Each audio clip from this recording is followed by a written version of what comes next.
Heart of the ocean. भाग 25। अंदर gym में श्लोक पूरी ताकत से पंचिंग बैग पर प्रहार किए जा रहा था। उसके कानों में आकांक्षा के कहे हुए वे कठोर शब्द बार बार गूंज रहे थे। उसका गुस्सा इतना तीव्र था कि पंचिंग बैग फट गया। तभी देव का फोन आया। सर, आपकी फ्लाइट शाम 7 बजे की है। श्लोक को तब याद आया कि आज उन्हें इंडिया जाना है। वह कितना खुश था आकांक्षा को यह सरप्राइज देने के लिए, पर अब सब कुछ बदल चुका था। जिम के दरवाजे पर जॉन खड़ी रहा था। श्लोक के इशारे पर जॉन ने बताया, सर, आपके और मैम के सारे जरूरी दस्तावेज और कपड़े पैक हो चुके हैं। आप लोग अब निकलने के लिए तैयार हैं।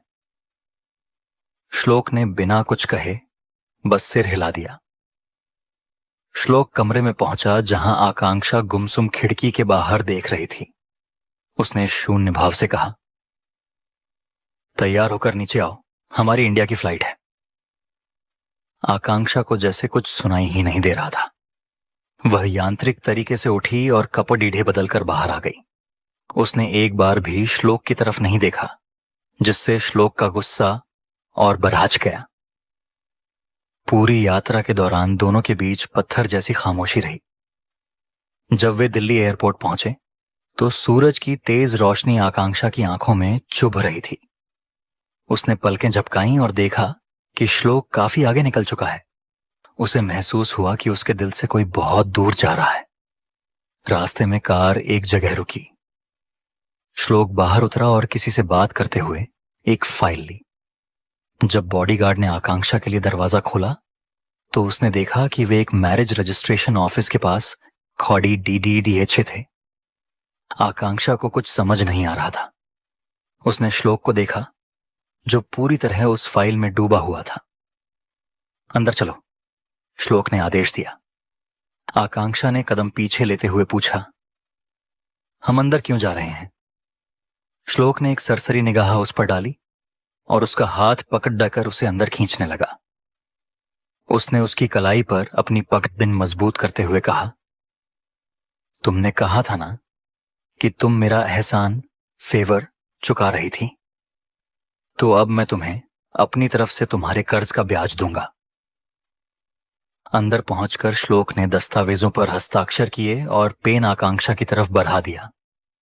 आकांक्षा उस पेन को ऐसे देख रही थी जैसे वह कोई तलवार हो जो उसके गले पर रख दी गई हो।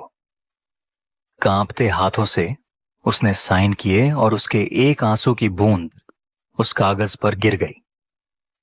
आकांक्षा ने देखा कि उस दस्तावेज में उसकी झूठी पहचान लिखी गई थी। नाम के अलावा उसके माता पिता का नाम और विवरण सब कुछ फर्जी था। अपनी जिंदगी के साथ ऐसा खिलवाड़ होता देखकर उसके सीने में उठ रहे दर्द ने उसे निढाल कर दिया। थोड़ी देर बाद वे वापस कार में थे। आकांक्षा के हाथ में मैरिज सर्टिफिकेट था जिसमें उसके नाम के आगे अग्निहोत्री जो ढह चुका था। वह बिल्कुल शांत थी, जैसे उसके अंदर की रूह ही मर गई हो। उसे समझ नहीं आ रहा था कि उसे किस बात की सजा मिल रही है। कार एक बहुत ही भव्य सफेद विला के सामने रुकी। 3 मंजिला वह इमारत बेहद खूबसूरत थी, जिसके बगीचे में रंग बिरंगे फूल खिले थे। एक महिला नौकरानी ने मुस्कुराकर उनका स्वागत किया। श्लोक आकांक्षा को खींचते हुए हॉल में ले आया और उसे वहां छोड़ दचकर बोला, अब मेरा भी तुम पर कोई कर्ज नहीं रहा। जैसे ही श्लोक जाने के लिए मुद्दा, आकांक्षा दौड़कर उसके पास गई और उसका हाथ पकड़े कच लिया। डॉक्टर साहब, आप ऐसा नहीं कर सकते। आप कहां जा रहे हैं? मुझे यहां अकेला मत छोड़ दिए। श्लोक ने बिना किसी भावना के उसकी ओर देखा और कहा, क्या तुम इंडिया आना नहीं चाहती थी? देखो, मैं ले आया। अब तुम श्लोक अग्निहोत्री की पत्नी हो। मैंने जो तुम्हारे साथ किया, यह उसकी कीमत है। अब तुम जैसे चाहो यहां रह सकती हो। इतना कहकर वह वहां से चला गया। श्लोक को खुद नहीं पता था कि वह यह सब क्यों कह रहा है। उसे बस अपना दिल जलता हुआ महसूस हो रहा था। श्लोक की कार जा चुकी थी और आकांक्षा उस विशाल विला में बिल्कुल अकेली रह गई थी।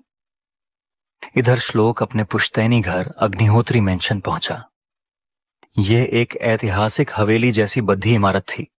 जैसे ही श्लोक ने घंटी बजानी चाहिए, दरवाजा खुल गया। सामने 50 साल की एक गरिमामयी महिला खद्दी थी, उसकी मां वसुंधरा जी। आखिरकार श्लोक अग्निहोत्री आ ही गया, उन्होंने मुस्कुराते हुए कहा।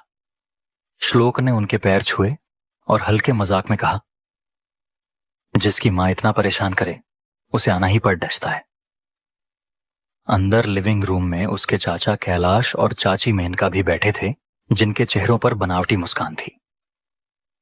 तभी श्लोक की बद्धी अम्मा दादी वहां आईं और श्लोक तुरंत उनके गले लग गया। वसुंधरा जी ने चिढ़ते हुए कहा, बड्ढा आया बद्धी अम्मा का लाडला। अपनी मां के सिर पैर छुए और बड्ढी अम्मा से लिपट गया।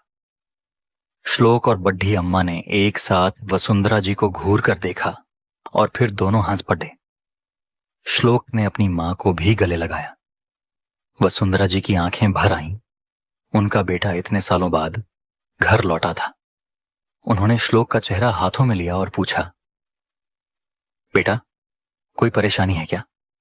तुम्हारा चेहरा इतना उदास क्यों है? मां की बात सुनकर श्लोक सकपका गया। उसने बात बदलते हुए कहा, मैं फ्रेश होने जा रहा हूं, और ऊपर अपने कमरे में चला गया। मेनका ने वसुंधरा जी को दिलासा दिया कि उसे यहां ढलने में थोड़ा समय लगेगा। ऊपर बालकनी में खड्डा श्लोक सिगरेट पी रहा था। धुएं के साथ उसे हवा में सिर्फ आकांक्षा का चेहरा दिखाई दे रहा था। क्या श्लोक को अपनी इस क्रूरता का पछतावा होगा? क्या आकांक्षा इस सुनहरे पिंजरे में अपनी पूरी जिंदगी काट देगी? क्या होगा इस अजीब शादी का अंजाम? जानने के लिए सुनते रहिए हार्ट ऑफ द ओशियन।